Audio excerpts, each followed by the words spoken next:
Hey guys, tonight the machines around me are screaming. Nurses are rushing. My chest rises and falls in chaotic rhythm. Then, nothing. The flatline hum drowns out everything else. A cold stillness creeps into the room, but I don't feel it. I'm already gone. So, before you get comfortable, take a moment to like the video and subscribe, but only if you genuinely enjoy what I do here. Drop your city and local time in the comments so we know who's listening tonight. Now, dim the lights. Maybe turn on a fan for that soft background hum. And let's ease into tonight's journey together. When my heart stopped beating, they told me later it was only for 3 minutes. But to me, it felt like eternity cracked open and swallowed me whole. It started with silence, not the absence of sound, but the kind of silence that has weight, thick, pressing, as if the world itself had paused just to witness what was about to unfold. 1 second, I was writhing in unbearable pain, clutching my chest while my husband screamed for help. And the next, I wasn't there anymore. There was no transition, no slipping away. Just a blink, and I was somewhere else. At first, I thought I was floating. There was no sense of body, just consciousness. Detached, observing. The walls of the emergency room faded like a mirage, replaced by an expanse of darkness. But it wasn't terrifying. It was soft, comforting. Even then, something extraordinary happened. From deep within that infinite black, a light began to emerge. Small, distant, like a candle flickering at the end of a tunnel. But it grew rapidly, pulsing like a living heart. White, yet tinged with hues I can't name, colors beyond the human spectrum. It wasn't just something I saw, it was something I felt. The light carried warmth, intelligence, and the kind of love I'd never encountered in my life. The moment it touched me, I broke. I didn't cry, not with eyes, because I had no body. But my soul wept, as if releasing centuries of grief I didn't know I carried. The light didn't judge me. It didn't ask why I had failed, or what sins I had committed. It simply enveloped me in an embrace so deep, so perfect, that I forgot what it meant to be alone. It called me not with words, but with knowing, a magnetic pull, not forced, but inviting. I wanted to go, I needed to go. And so, I moved toward it. I say moved, but there was no motion. It was more like intention becoming action. Every desire was instantly fulfilled. And the desire to be near that light, it was all-consuming. As I drew closer, I felt something strange. I began to remember, not events, not names, but truths. Things I had always known, buried deep beneath the noise of daily life. I remembered where I came from. I remembered that this light was home. The presence behind the light, I hesitate to call it God, because the word feels too small, was waiting. Not like a judge waits, but like a mother waits for her child to come home from a long, painful journey. I knew, without needing proof, that this being knew me entirely. Every laugh, every lie, every trembling fear, every forgotten kindness. And it loved me anyway. No, not anyway. It loved me because of all of it. It loved me in a way that made all the love I'd ever known on earth feel like shadows on a wall. Time didn't exist there. Only now. Only truth. And as I surrendered to that light, I understood something I still struggle to put into words. I wasn't dead. I was more alive than I had ever been. But it was only the beginning. The darkness was not a void. It breathed. It pulsed with a quiet rhythm, like the heartbeat of the universe itself. There were no stars, no sky, no ground, but I didn't fall. I didn't rise. I simply was, suspended in a velvet stillness, untouched by fear. I realized, in that strange, peaceful silence, that I was utterly alone, not in a terrifying way, but in the most intimate sense.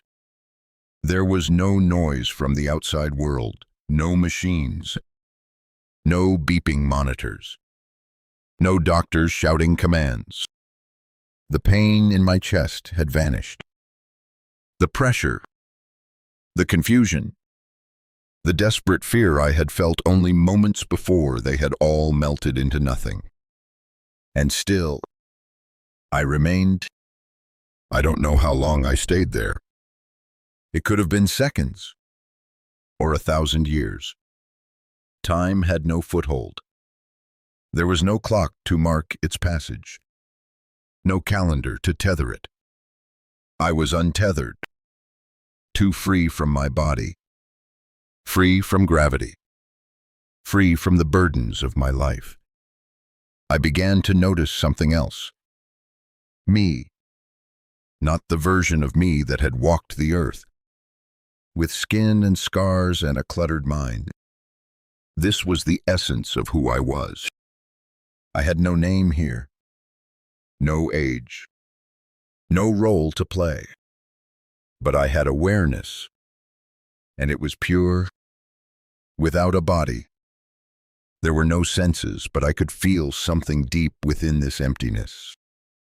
It was as though the silence itself was listening, as if it knew I was there.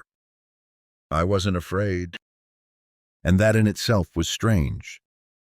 I had always feared death, the unknown, the final breath, the unraveling of consciousness. But here I was, unafraid, serene, present. I began to drift, or rather, I was drawn, like a feather caught in a gentle current. Not forced, not rushed, guided, carried, and then I noticed it. At first, I thought it was a trick, a mirage, perhaps. But the longer I focused, the clearer it became. A pinpoint of radiance, far off in the distance, just a single dot of light in the pitch-black sea. Yet it called to me with a power that was impossible to resist. It wasn't just light, it was recognition. That spark reached deep into my being, awakening a memory I didn't know I had. I had seen it before, not in this life, perhaps, but in some forgotten before time, long before I was born. The light pulsed not with intensity, but with invitation. It didn't beckon with words, but with emotion, comfort, safety, love. I moved toward it. Again, I don't have words for how. There was no walking, no flying, just desire, and then movement. The very thought of being closer became the action of becoming closer. And with every second or moment or eternity, I felt lighter, fuller, as if something I had lost was being returned to me. The darkness began to thin, not vanish, but dissolve into something gentler. It stopped feeling empty and began to feel alive. I sensed presence, not figures, not people, not yet, but awareness, as if countless eyes were watching me, not with scrutiny, but with reverence, as though I was expected, as though I had been missed. And all the while, the light grew stronger. It was no longer a point. It had become a field, a horizon, a realm of illumination stretching out endlessly before me. Still, I could not see its source, but I could feel it, radiating warmth not on my skin, but through my soul. It didn't burn. It soothed. It didn't blind. It revealed. I remember thinking, if this is what death is, why do we fear it so much? There was no hellfire, no torment, just peace. Deep, undeniable peace. The kind of peace that had eluded me my entire life. Not just quiet, but completion. And yet, somewhere deep inside, I felt the story was only beginning. This wasn't the end. This was the door. It was no longer a distant glow. The light had become a presence vast, surrounding, intimate. It didn't blind me, though it was brighter than any sun. It didn't roar, though it thrummed with power that shook the very fabric of my soul. It was alive. I drifted into it with reverence, and as I crossed whatever invisible threshold separated the darkness from the light, a feeling washed over me, one so immense and overwhelming that I can barely speak of it without trembling. Love, not the kind I'd known as a human, not romantic, not maternal, not even unconditional in the way we try to practice it on earth. This love had no edge, no exception, no reason. It was everything. It was the light. The moment it touched me fully, I dissolved. I don't mean I vanished. I mean I became part of it, as if the boundary between me and the light never truly existed. Only my earthly self had believed it did. I was not consumed. I was remembered. In that embrace, I saw who I truly was, not the flawed, struggling woman I had believed myself to be, but something ancient and sacred. A soul, a spark, a whisper of the divine, temporarily clothed in bone and sorrow. The light welcomed me home. And then I realized I wasn't alone. Shapes began to move within the radiance, no longer just presence, but beings. Their forms shimmered like translucent fire, shifting and glowing with inner light. They had no faces, no distinct features, yet I recognized them, not by sight but by knowing. My grandmother, who had died when I was a child. A cousin I'd lost in a tragic accident. Others I had never met in this lifetime, but whose souls felt closer than family. They surrounded me, not in a circle, but in a warm current, gently flowing with me toward something greater. They didn't speak, but their joy was deafening. They were proud of me. Not for any accomplishments, not for any worldly success, but simply for making it through the human experience, for surviving love and loss, pain and doubt, for choosing to live, even when it was unbearable. And they weren't alone. Something larger moved just beyond them. A presence unlike anything I had ever encountered. Vast, endless. It held galaxies in its breath. I felt it before I saw it, a vibration in my soul, like a song sung since the dawn of time. It didn't ask me to bow. It didn't demand worship. It loved me. I don't mean it approved of me. I don't mean it forgave me. I mean it saw me every flaw, every failure, every broken promise, every act of kindness I had forgotten, and it loved me exactly as I was. I wept, not because I was ashamed, but because I didn't know love could be like this. I didn't know the weight I had carried my entire life until it was lifted. I didn't know. I had been longing for something I'd never been taught to name. And then the light spoke. Not with words, not with voice, but directly into the deepest part of me. You are my child. You have always been mine. In that moment, all my fears died. Not just fear of death, but fear of living, fear of not being enough, fear of being forgotten. It all vanished like mist in the morning sun. I was known. I was loved. I was home. I didn't walk. I didn't run. I simply moved, drawn toward the center of that divine brilliance by something greater than gravity belonging. The pull wasn't physical. It was emotional, spiritual, like the ache of homesickness finally answered.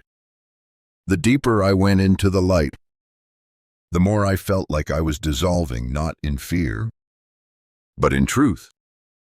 Every layer of ego, of shame, of defensiveness I had worn on earth was peeled away without pain. I was being unmade and remade all at once. And then something strange began to happen. It wasn't just a feeling anymore. I started to remember, not memories from my life, not yet, but something older, something buried deep in the marrow of my being. I remembered what it meant to be a soul. The light held knowledge, but not the kind you read in books or learn from a teacher. It was immediate, total, like being handed the answers to every question you didn't know you were asking. I understood things instantly. Why we suffer, why we love, why we forget. And I remembered that I had chosen this life, not in the way you choose a meal or a movie, but with a higher knowing. Before I was born, I had agreed to forget who I was, to step into the illusion of separation, to feel pain so that I could understand joy, to endure loss so that I could recognize love. It wasn't punishment. It was purpose. As these realizations poured into me, I noticed the presence of other souls, countless by, radiant, moving in a kind of fluid harmony all around me. Some were near, others stretched out into infinity. They shimmered with a light of their own, unique but unified, like stars in a cosmic symphony. And still, I moved forward. The brilliance ahead became more than light. It became space. Not physical space, but a realm, a landscape sculpted from thought, emotion, spirit. It looked nothing like Earth, yet it felt more real than anything I had ever known. The colors were impossible. The sounds were not heard, but felt. Everything pulsed with life and intention. And at the heart of it all was the source. I cannot describe it fully. How do you describe something that contains everything and still feels personal? It wasn't a man. It wasn't a being. It was all being. Male, female. Neither. Both.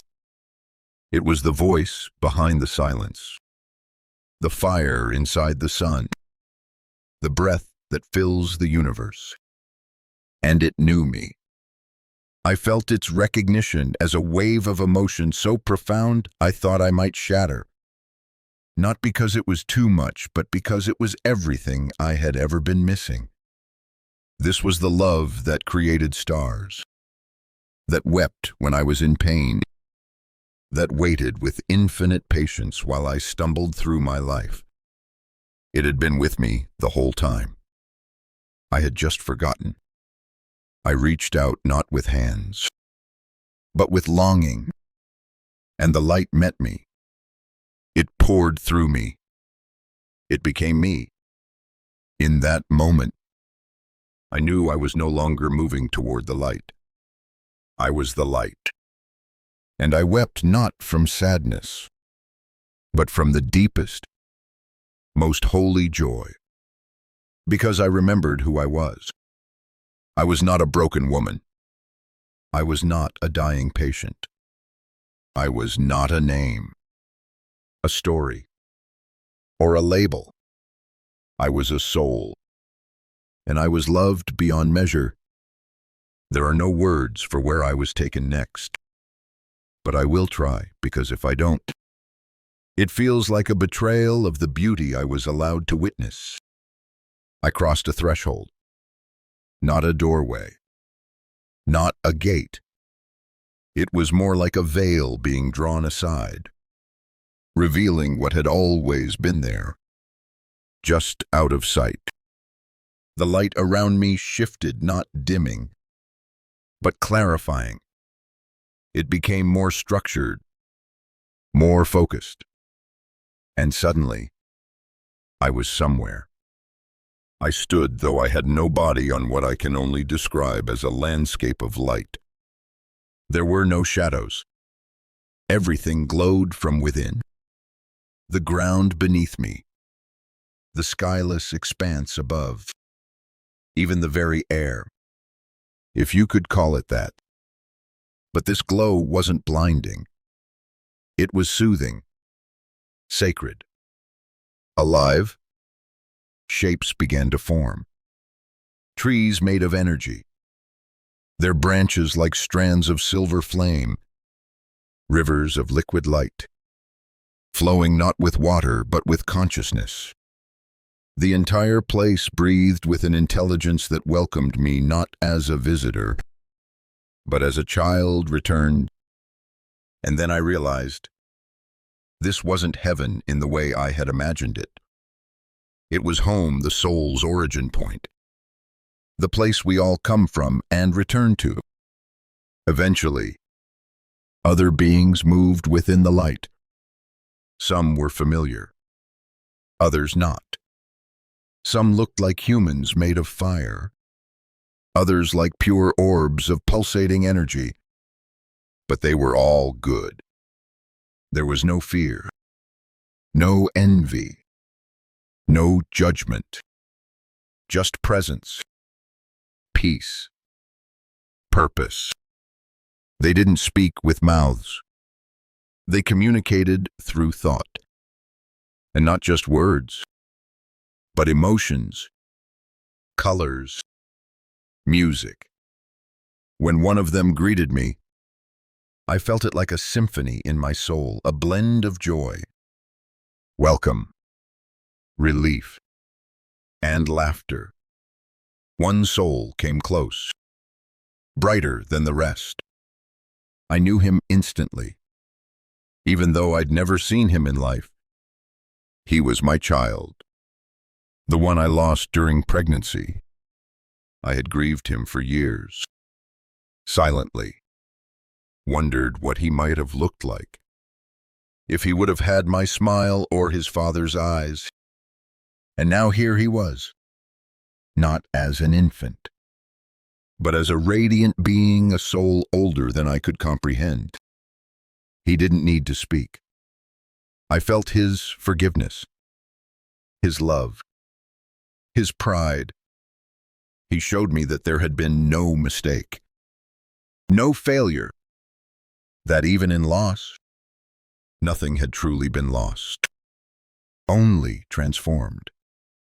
I collapsed into that moment, not physically, but spiritually, and the others surrounded us, not in curiosity, but in reverence, in celebration, because love had reunited what the world had separated. I remember looking around and seeing others experience the same, souls reuniting, some dancing like flames in the wind, others wrapped in quiet, tender embrace, all of it sacred, all of it pure.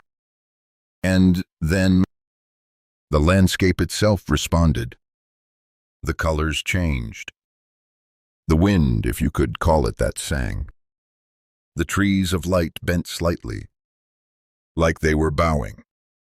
Something magnificent was approaching. Not a being, but a truth. The entire realm quieted, and then the light pulsed once more, deeper, closer, fuller. And in that pulse came a message, not in words, but in knowing. You have seen enough for now, but your journey is not finished. I resisted.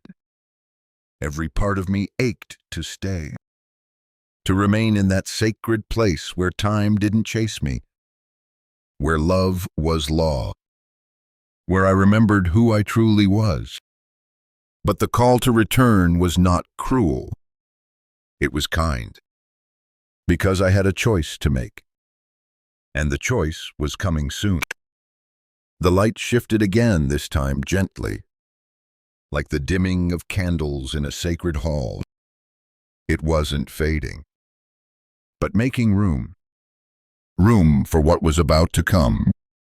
The atmosphere around me thickened, not with dread, but with significance. Something was about to unfold, something sacred and deeply personal. I felt them before I saw them. Shapes emerged from the horizonless brightness, gliding, not walking.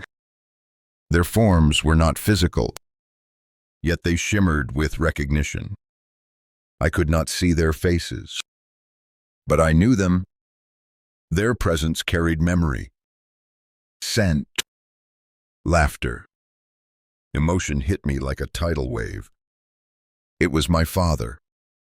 He had passed when I was 17, a silent man in life, stern and distant. His death had left a quiet ache in my life, a longing for words never spoken. Now, he stood before me not as the man bent by age and illness, but as light shaped by soul, strong, whole, alive. He didn't speak. He didn't need to.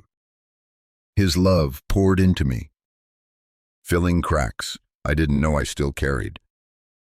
I felt his regrets, his pride, his awe at the woman I had become. He touched me not with hands, but with presence.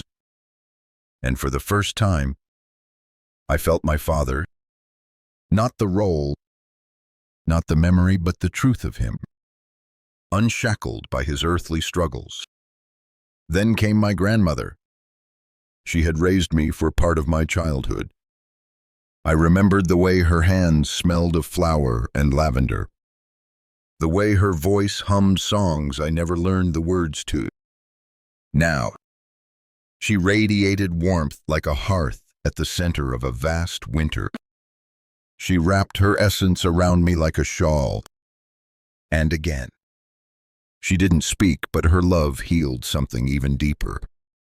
A kind of ancestral grief I had inherited unknowingly. She was proud of me. She had watched me. I had never been alone. One by one, others came. An old friend I had lost to suicide.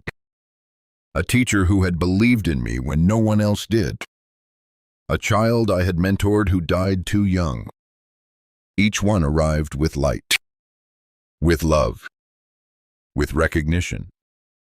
They were not just memories. They were waiting. I understood then that our lives on earth are never isolated. We are always surrounded, always witnessed by those who came before us and those who wait beyond the veil. And none of them came with judgment. Not one asked about my mistakes. Not one reminded me of my failures. Instead, they celebrated the smallest acts of love I had given. The way I comforted a stranger at a bus stop. The time I forgave someone without them asking. The nights I stayed up holding my child through her pain. They didn't see my sins. They saw my soul. And then, something truly holy happened. They stepped back, forming a wide circle of light around me. The center glowed with an intensity that was more than light. It was presence.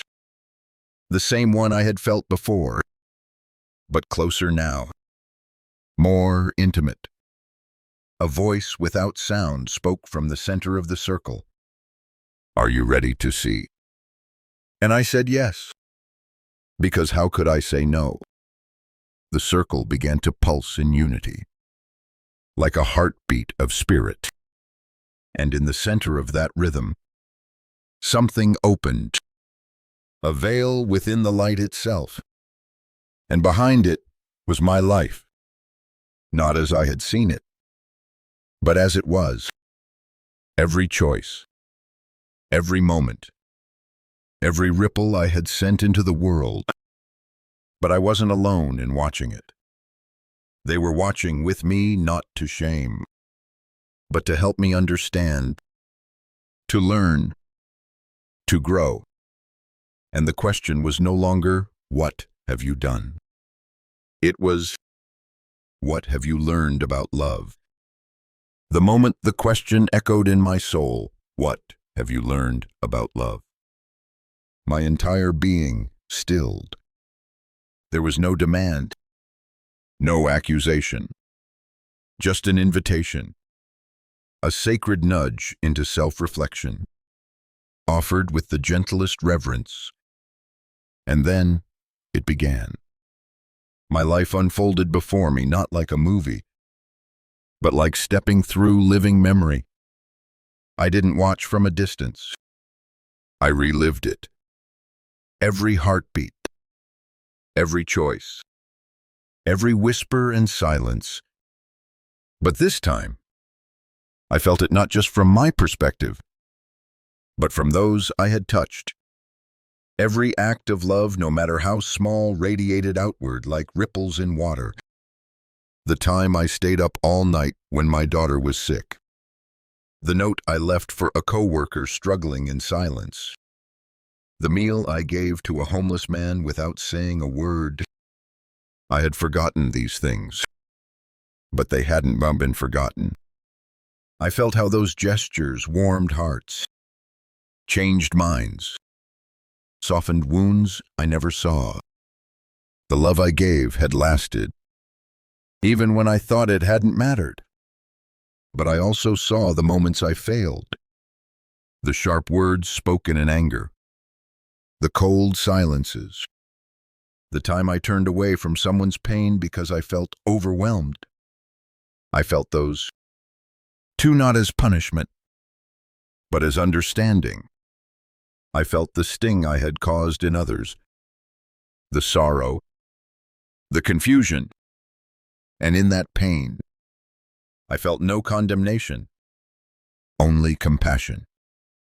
The presence the source showed me each moment, and then wrapped me in something greater than forgiveness.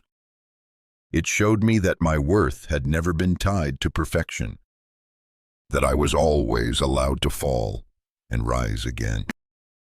Because I was loved unconditionally. That word unconditional had never meant much to me before. But now, it cracked me open. I realized that on Earth, we place conditions on everything. Love is earned. Forgiveness must be deserved. But here, in this space beyond space, love was not a reward. It was a truth, a fundamental law of existence. I wept, not out of shame, but relief. Relief that I was never meant to be perfect, that all I was ever asked to do was try to love a little more each day, to grow a little deeper, to return to myself after every stumble. And I remembered something else. Before I was born, I had known this. I had agreed to it. I had chosen my life not as punishment, but as a classroom. Earth was never meant to be easy. It was meant to be transformative. Every heartbreak, every failure, every doubt, they were part of the plan. Not to break me, but to shape me, to carve my soul into something more radiant, more compassionate, more real. The question echoed again. What have you learned about love? And this time, I answered not with words, but with the entirety of my being. That love is everything, and everything is love. The light responded. It pulsed around me, through me, like a symphony of joy. The spirits who had stood in silence now moved closer, embracing me in warmth I could only describe as divine pride. Not because I had lived perfectly, but because I had lived. I had tried. I had learned. And in learning to love even imperfectly, I had done the one thing that mattered most. In that moment, I knew I was ready for whatever came next. But the light wasn't finished with me. Not yet. I stood at the center of everything, held by light, embraced by souls, cradled by love, and suddenly, something shifted again. It was not a movement. It was a knowing. Without a single question spoken, the answers came, not one at a time, like thoughts processed in sequence, but all at once, layered, infinite, perfect. The deepest mysteries I had carried in my human mind vanished. Not because they were dismissed, but because they were understood. Why are we here? To grow through love. To remember who we truly are by experiencing who we are not. Earth is not exile, it is opportunity. Every pain we endure, every shadow we walk through, is a doorway. And behind every doorway is light. What happens when we die? We wake up, not into something foreign, but into something familiar. Like returning to a place you've always known but forgotten. Death is not an end. It is a return, a reunion, a remembering. Do we suffer for our sins? The word sin lost all meaning in that space. There was no tally of right or wrong, no courtroom, no punishment. There was only clarity. We see what we've done. We feel its impact. And then, we are offered the chance to learn from it, to choose again. The greatest pain wasn't from being judged. It was from seeing how I had judged myself. Is there a God? There is only God, but not as we think. Not a throne-bound king, not a distant overseer. God is the ocean, and we are drops of water pretending to be separate. God is the breath between words, the silence beneath music, the love that never leaves. God is not outside us, God is within us, and always has been. What is love? Love is the fabric of everything. It is not an emotion. It is a force. The same force that creates stars, that holds galaxies together, that draws us back to the light no matter how far we wander. Love is what we are made of. The answers were not spoken, they simply were. Absolute. Irrefutable. So clear that I wondered how I had ever forgotten them. I saw lifetimes mine and others. Some I had lived. Others were possibilities. Threads of soul woven through different times, different forms. Male, female, rich, poor. Each life a different lesson. Each soul a different shade of light. And then I was shown Earth again, but not as I'd ever seen it. I saw the planet not as land and water, but as a living being, breathing, alive. And I saw humanity not as separate nations, tribes, races, but as one vast organism, cells in the same body, each person a point of light, flickering, trying, learning. I saw wars and acts of cruelty, but I also saw unseen kindnesses. A child sharing food, a stranger offering comfort, a mother singing to her baby in the dark. And these small, quiet moments, they shone brighter than any act of destruction. The light whispered to me not in words, but in truth. Nothing good is ever wasted. I felt the love of 1,000 generations flow through me. Ancestors I had never met, descendants not yet born, all connected, all learning the same sacred truth in different forms. That love is the only thing we take with us. That love is the only thing we leave behind. I floated there, weeping not with sadness, but with awe.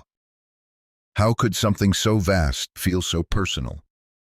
How could I have ever believed I was alone? I was never alone, and neither are you. I became aware of something peculiar there was no before. No after. Time, as I had known it, did not exist in that realm. It was not linear. There were no clocks, no waiting, no sense of things happening in sequence. Everything just was. It's impossible to describe unless you've felt it.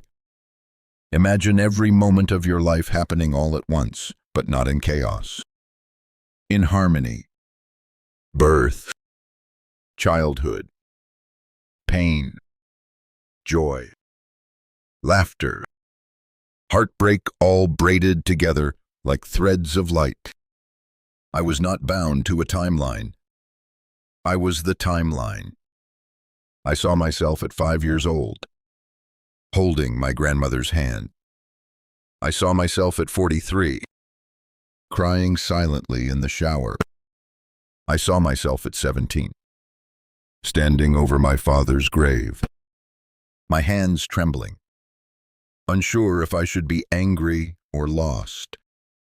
And I was there in all those places, not like a memory, but truly there.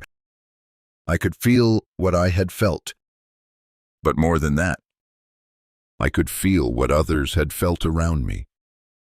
My mother's exhaustion, my daughter's fear when I didn't understand her, my husband's helplessness as he watched me suffer. It didn't hurt. It healed. Because I understood it all. Every misstep, every silence, every word left unsaid, it all made sense. Not because I had been right, but because I had been human.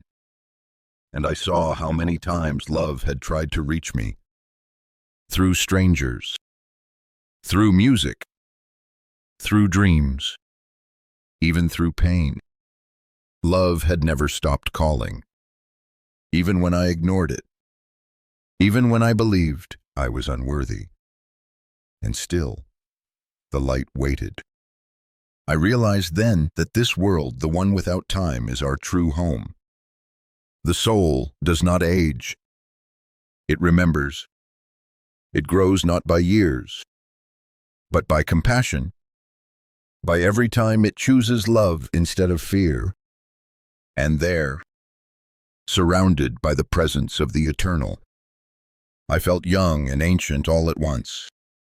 I began to recognize others around me, not just souls I had known in this life, but souls I had shared lifetimes with in ages past. Their energies felt familiar, like meeting someone and knowing instantly that your connection is older than memory. We had played many roles with each other, sometimes parent, sometimes child, sometimes stranger, always teacher. One of them came close. She had eyes like galaxies and the voice of falling rain, if such a thing could speak. She smiled. And in that smile, I saw 100 lives. Wars survived. Children born. Lessons learned. You're doing well, she said, not aloud, but in a knowing that wrapped around my spirit. Even when you think you're failing, I wanted to stay. I ached to stay. I felt more myself here than I ever had on earth. But even as I settled into that eternal now, a new feeling began to stir. A pull. Gentle. Persistent. Not away from the light, but toward something else. It was earth. It was home. And I knew I wasn't finished. Not yet. The moment I felt the pull back to earth, everything inside me resisted. How could I return to that world of pain, confusion, and separation after tasting the eternal, after being held in a love so vast? It made every sorrow I had known dissolve like dust. But the light didn't force me. It asked, with infinite gentleness. I was given a choice. I could stay, remain in that timeless sanctuary, float forever in the current of divine knowing, wrapped in joy, surrounded by those who had passed before me. There would be no more tears, no more struggle, only peace. Or I could return to my body, to the hospital room where wires still clung to my skin, to the ache in my chest, to the sorrow waiting in my husband's eyes, to the unfinished life that had been mine. At first, I wanted to stay. Of course I did. But then, the light showed me something. It was my daughter. I saw her sitting alone in her room, knees pulled to her chest, tears streaking her cheeks as she clutched my scarf to her face. Breathing it in like she could still find me there. I saw the look in my husband's eyes when the doctors told him they were doing all they could. I saw my mother falling to her knees, whispering prayers she hadn't spoken in years. and I saw the path that would unfold if I did not return. It wasn't horror. It wasn't doom. Life would go on. They would heal. But something vital would be missing. A piece of their light. A tether to their own remembering. And then I saw the other path. The one where I went back. It wouldn't be easy. There would be pain. Physical. Emotional. A long recovery. The shadows of doubt whispering in my ear, asking if it had all been real. But I would carry something new. Something that had no name but held all meaning. Light. A piece of this realm. A spark of what I had seen. Not for me alone, but for others. I would remember, even when it hurt. I would speak, even when it was hard. I would live, even when I longed to sleep, because I had been to the source. And I knew now, life is not a punishment. It is a gift. Every moment is a thread in a tapestry we can't see yet. Every heartbreak carves space for more love. Every breath is a sacred echo of the first time we were created. I turned back to the light. I told it I was afraid. It pulsed softly, and I felt laughter not mocking, but sweet and knowing. The kind of laughter a parent gives a child who's just learning to walk. You are never alone, it whispered. And then I fell. Not down. Not like a fall of shame, but like a return, a gentle descent through memory, through time, through the thin veil that separates here from there. The further I drifted from the light, the heavier I became.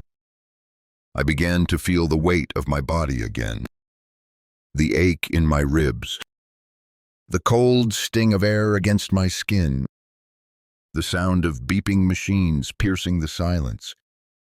And then, a voice sharp, panicked, real. We've got a pulse. I gasped. My chest seized, eyes fluttered open, and I was back. Back in the body I had once hated. Back in the world I had tried to escape.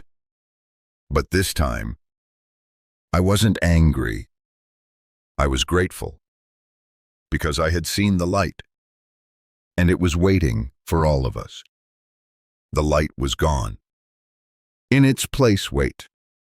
An unbearable heaviness pressing down on me, like I had been submerged in cement and forced to breathe again. The contrast was unbearable. One moment, I had been floating in pure divine presence. The next, I was slammed back into a body that felt more like a prison than a home. My eyes fluttered open. Everything was too bright, but not the kind of light I had come from. This was harsh, fluorescent, mechanical. I heard voices loud, frantic, unfamiliar. The cold bite of metal beneath me, tubes in my throat, the sharp sting of needles in my veins, machines beeping like angry birds, and pain, so much pain. Every nerve in my body screamed. My chest felt like it had been torn open and sewn back with fire. I tried to move, to speak, but I couldn't. I wasn't in control. My soul had been stuffed back into this fragile shell, and it was angry. I panicked. I tried to leave again. I tried to call the light, to rise out of my body the way I had before. But nothing happened. The door had closed. The veil had sealed. The light was not gone, but it was distant now, silent, waiting. A nurse noticed my eyes. She called out, urgently. Then faces swarmed above me, some relieved, others stunned. My husband's voice cracked through the chaos. Trembling, breaking.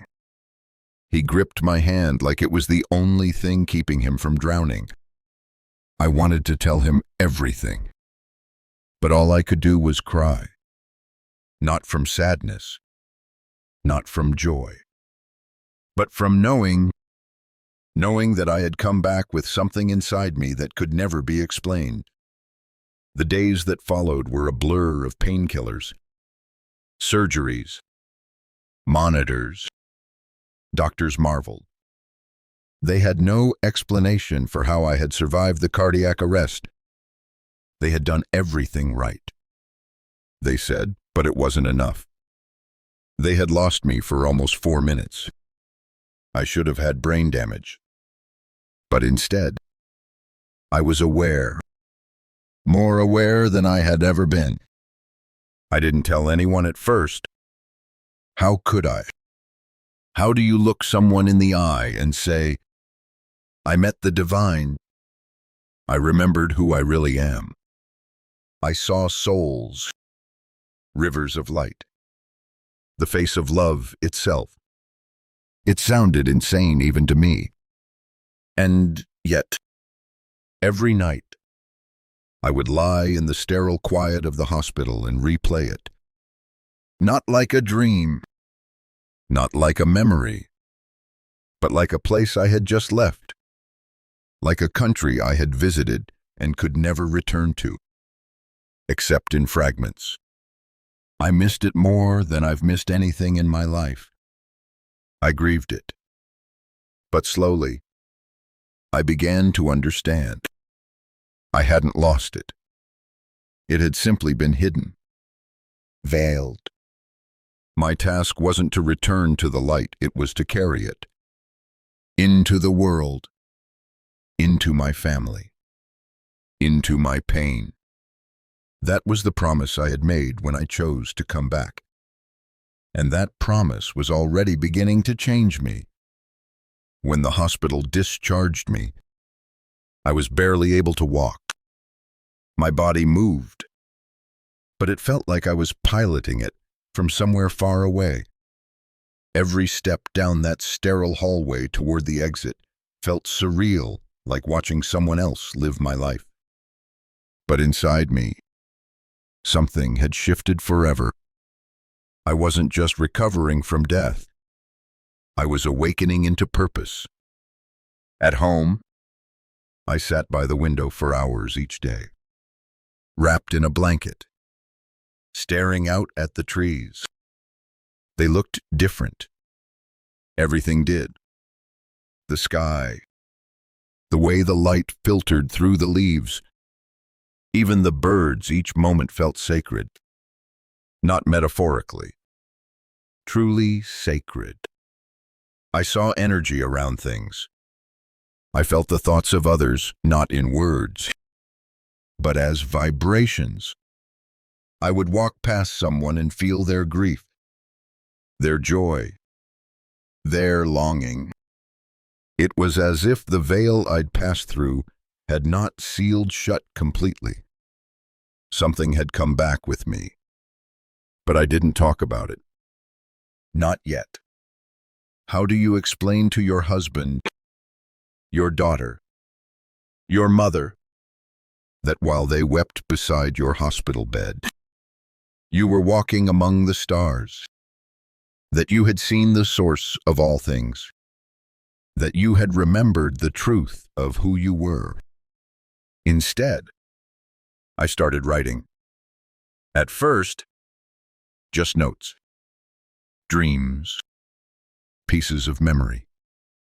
I would wake in the middle of the night with my heart racing, not from fear, but from the unbearable beauty of what I had seen. And I would write it all down, hands shaking, tears falling. Then, the messages started coming. not in voices, in knowings, a pull to reach out to someone I hadn't spoken to in years, a sudden urge to speak a specific phrase to a stranger. Every time I followed those instincts, something opened in that person, a softening, a sigh, a moment of healing. I began to understand. I hadn't been sent back to convince anyone. I wasn't supposed to argue or preach. I had been sent back to love, fiercely, quietly, constantly, the same way the light had loved me without condition, without hesitation, without need. That's how it begins, with love. That's how the world changes, not in grand declarations, but in the unseen grace of a single soul choosing kindness. Again and again, I started talking to my daughter differently. I listened more. I looked into her eyes and saw not a child, but an ancient soul, on her own journey, choosing this hard, beautiful life just like I had. I held my husband's hand longer at night, told him things I had never said, how I had seen the future without me and how it had broken me. He cried. We both did. Because now we knew every day was a gift, every breath a miracle. We didn't need proof of heaven. We had been given the chance to bring heaven here, not through perfection, through presence. I still feel the light. Sometimes, when I meditate, when I walk alone at dusk, when I sit with someone in pain and choose not to fix them, but simply be with them, the veil is thin, not just for me, for all of us. And it's in the space between the heartbeats, in the silence between words, in the love we give when it feels impossible. That's where the light waits. And every time I choose love, I see it again. Before all this, death was my shadow. It haunted me not just in moments of fear, but in quiet thoughts, in passing glances at graveyards, in the way I averted my eyes when driving past a funeral. Death was the great unknown, the wall at the end of every road, the silence behind every goodbye. But now, death is not my enemy. It's not even an ending. It's a return, a homecoming, and I no longer fear it. That doesn't mean I seek it. Life is precious, sacred. I want to live, to love, to experience everything this world has to offer. But the cold dread that used to grip my chest when I thought of dying that has vanished, replaced by something radiant and soft. Peace. I remember one evening, not long after I came home from the hospital, I stood in the backyard as the sun was setting. The sky was streaked with colors no artist could recreate. The wind was gentle, carrying the scent of lilacs. And I felt it. The veil. It was so close. I could almost touch it.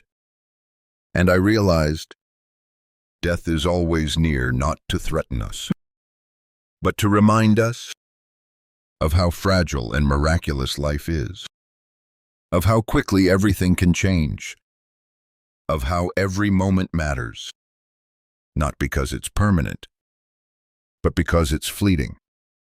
Since my return, people have come to me, quietly, cautiously, friends, neighbors, even strangers who heard whispers of what I'd experienced. They ask, was it real? Did it hurt? What's on the other side? And I tell them the truth. It was more real than anything here. And no, it didn't hurt. Not the dying, only the coming back. And what's on the other side? Love. That's it. That's all. And it's everything. But I also tell them this. The point isn't to escape this life for the next. It's to bring what we've remembered back into the world. To live with reverence. To treat each other like the souls we truly are, not bodies. Not roles. But luminous beings in temporary human form. Now, when someone passes, I grieve. Of course I do. I miss them. I ache. But I don't despair. Because I know they're not gone. Not really. They've just gone ahead. They're home. And someday, I'll join them. But not yet. Not while I still have things to do. People to love. Lessons to learn. Light to carry. I see death differently now. Not as a wall, but as a doorway. And when my time truly comes, I will not fight it. I will step forward with open hands and an open heart, ready to be held by the light once again. Until then, I will live deeply, honestly, gratefully, because I've seen what waits for us, and it is more beautiful than I ever imagined. Life didn't get easier. That's something people misunderstand when I tell them about my experience. They imagine that seeing heaven, touching the divine, must make everything simple. But it doesn't. It just makes it clear. There are still bills to pay, dishes to wash, arguments, sleepless nights, grief that comes without warning. But now, I face those things differently, because I carry the light with me. Not a metaphor, not just a warm memory, but a living, breathing awareness that pulses beneath everything I do. I see it in my daughter's laughter, the way her eyes crinkle when she tells a joke. I see it in strangers on the street, the homeless man with kind eyes, the tired mother juggling groceries and toddlers. I see it in the silence between raindrops, in the stillness right before dawn. And I remember that we are not these fleeting stories we tell about ourselves. Not our wounds, not our triumphs, not even our names. We are souls, and each moment on earth is a chance to let that soul shine through. I began volunteering quietly. At first, hospice visits, listening more than speaking, holding hands, offering silence as a balm, not a void. People didn't need explanations. They just needed presence, love, that sacred stillness I had felt beyond the veil. I could offer a fraction of it, and it made all the difference. Eventually, I began to speak, not because I wanted attention, but because I felt a responsibility. If I had been given this glimpse into the eternal, I couldn't keep it to myself. What right did I have to bury something so healing? I spoke at a church, then a hospital, then a conference for near-death survivors. Each time, I felt the light move through me. People wept, not because of me, but because something in them recognized the truth. Something ancient, something long forgotten stirred in their bones. And they remembered. 2. It wasn't about converting anyone. It was about reminding them of what they already knew, that they are loved, that their lives matter, that none of us are alone. One night, after a talk, an elderly woman came up to me. She gripped my hand, tears in her eyes, and whispered, "You've made me unafraid to die." And I smiled, because I knew what she meant. She wasn't giving up. She was letting go of fear, of doubt, of the lie that says we end when we die. We don't. We go home. Now, I wake up each morning with a simple prayer. Let me remember the light. Let me be the light. Some days I forget. I get tired, frustrated, human. But even then, the light waits patiently, like the quiet friend who never leaves your side. And when I return to it, it greets me with the same love it always has. Unchanging, unyielding, unconditional.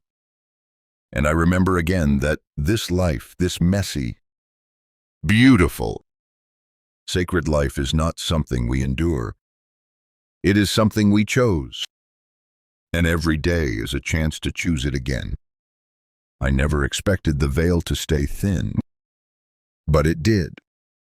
Even now, years later, I'll be washing dishes or folding laundry, and I'll feel it, that shimmer. A presence just beyond sight.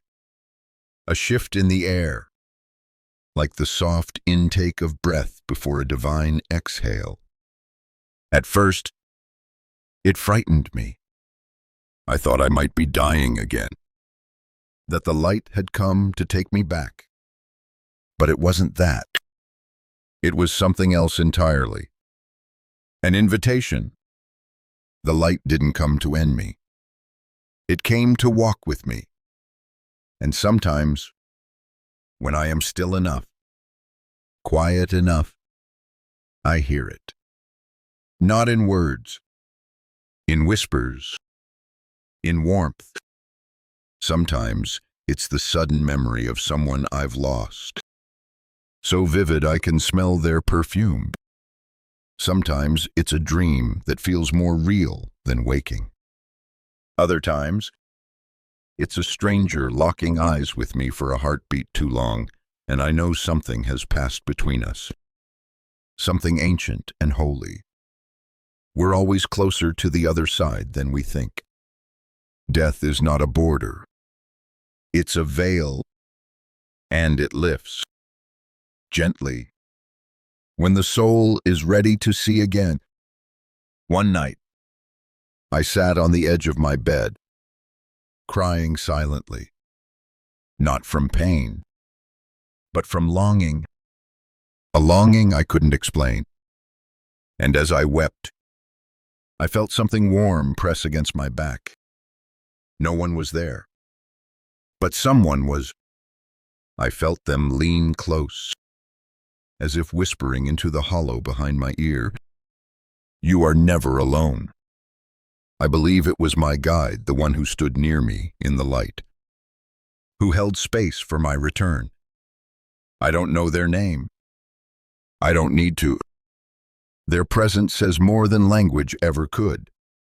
Since then, the whispers have become more frequent. I've learned to recognize them. When a song plays on the radio that answers a question I didn't say aloud. When a butterfly lands on my hand during prayer.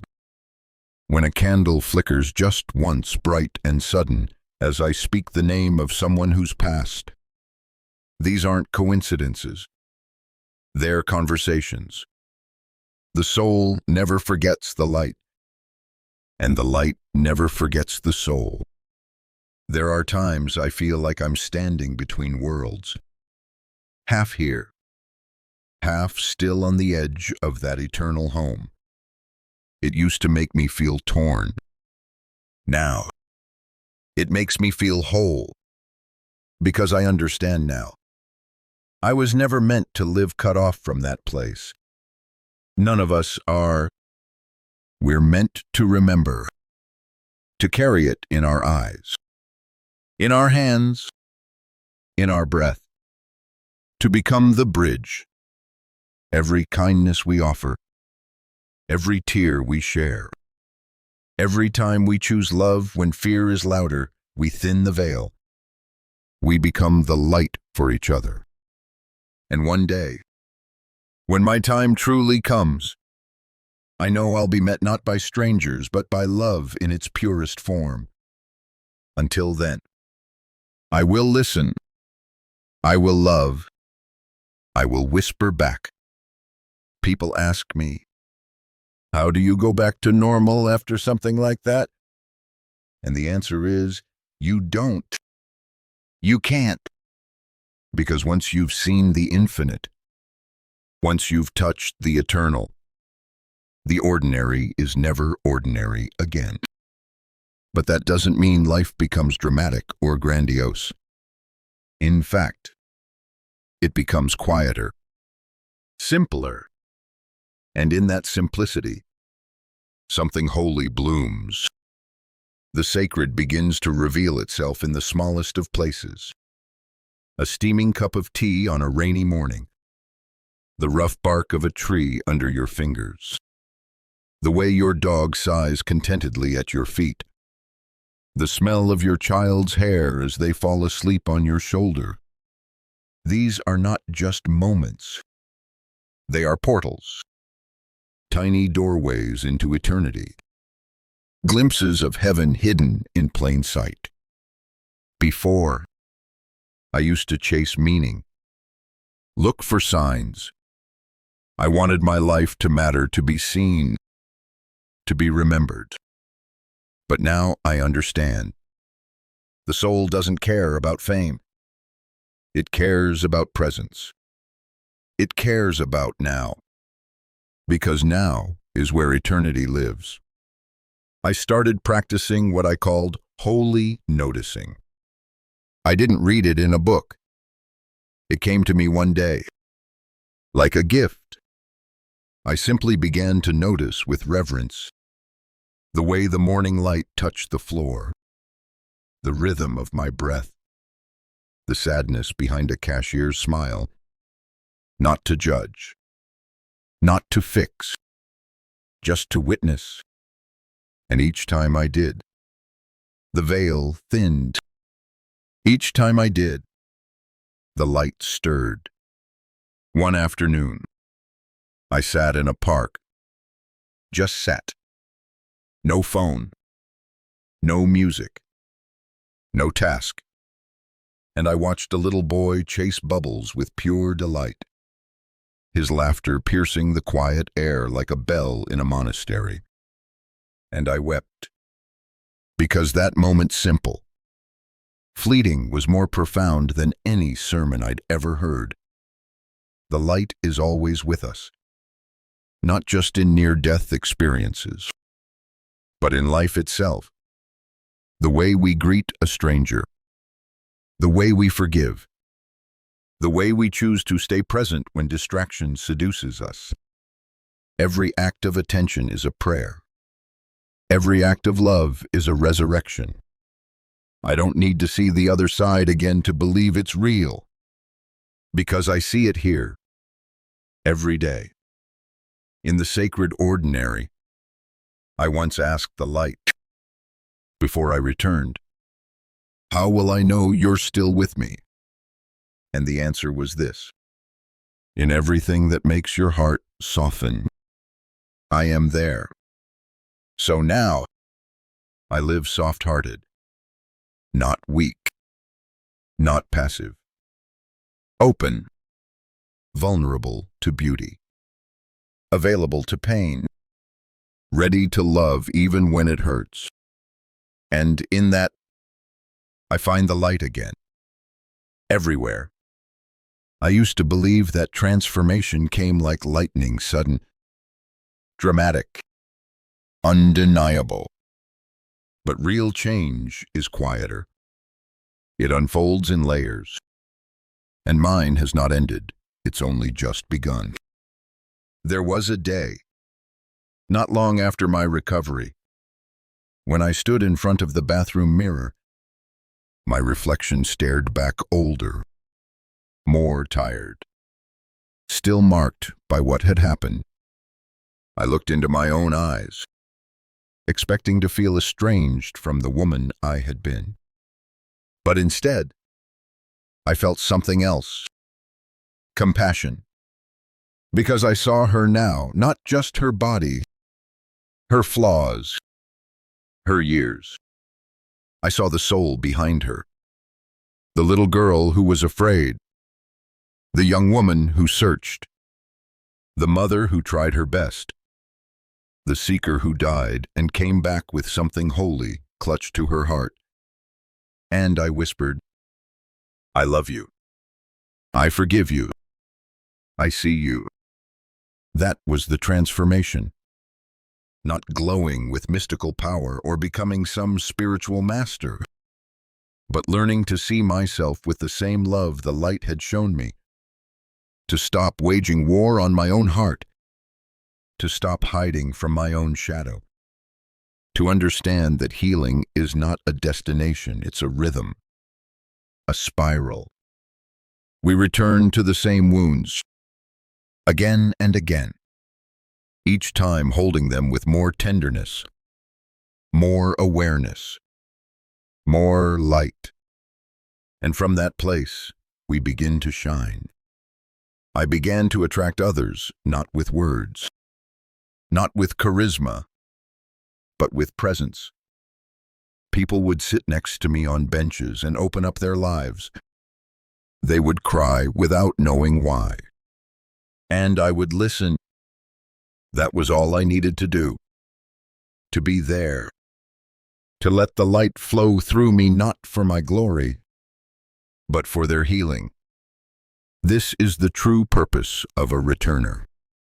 Not to prove, but to remind people that they matter, that they are loved, that their pain is not wasted, that they are never, ever alone. Now, each night before I sleep, I close my eyes and return not physically, but through memory, through breath, through the portal of silence. I say thank you. I offer my day, my triumphs, my failures, my questions. And always, I feel the same response. You are held. You are growing. You are loved. I don't need anything else. I used to fear dying. Now I fear not living, not loving while I still have the chance. So I wake each morning and ask, how can I bring the light today? And then I go out not to perform, but to be, because I am no longer a seeker. I am a rememberer. I carry heaven in my bones, and I have come back to live as if it were already here. Because, in truth, it is. It always has been, and always will be.